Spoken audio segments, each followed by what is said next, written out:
नमस्कार दोस्तों, online learning Shanno channel में आप सभी का स्वागत है। 80 शब्द प्रति मिनट की गति से संपादकीय डिक्टेशन शुरू होगी 3 सेकंड बाद।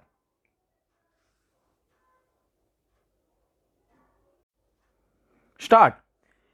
इजराइल पर हमास के हमले के बाद युद्ध की जटिल होती तस्वीर में अब गाजा पट्टी में जैसे हालात पैदा हो गए हैं, वह समूची दुनिया के लिए चिंता का विषय होना चाहिए। विडंबना यह है कि युद्ध में शामिल सभी पक्ष बढ़ चढ़कर दावा यही करते हैं कि वे इंसानियत को बचाने के लिए दुश्मन से लड़ाई लड़ रहे हैं, लेकिन सच यह है कि किसी भी पक्ष के हमले में आम लोग मरते हैं और सबसे ज़्यादा नुकसान मानवता को ही पहुंचता है। मंगलवार को गाजा पट्टी के एक अस्पताल पर जैसा हमला हुआ, उसकी आशंका किसी को नहीं थी, क्योंकि अस्पतालों को युद्ध के सबसे विकट समय में भी एक सुरक्षित पनाहगाह माना जाता है।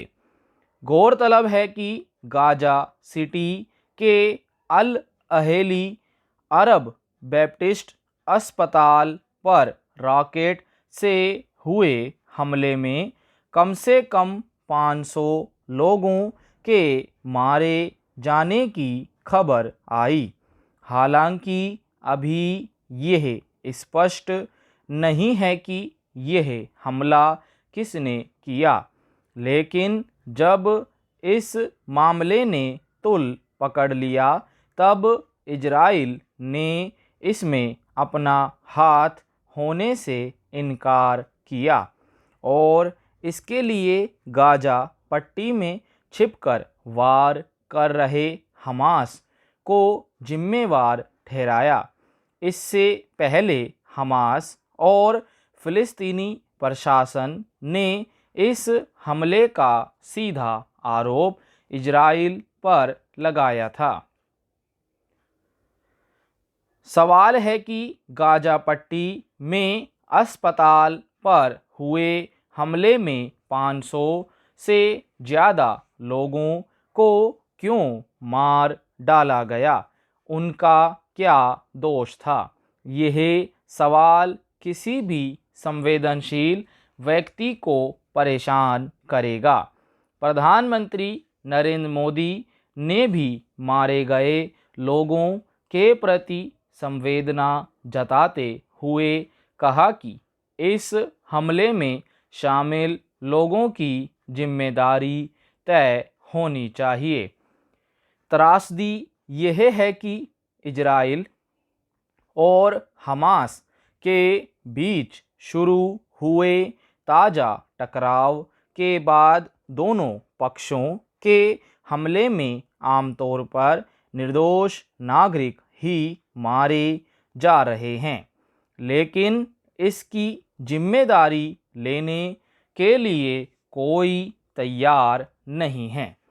अब तक इस जंग में लगभग 5000 लोगों की जान जा चुकी है, लेकिन गाजा सिटी में अस्पताल पर हुए हमले ने सबको यह सोचने पर मजबूर कर दिया है कि आखिर युद्ध में शामिल सभी पक्षों का मकसद क्या होता है।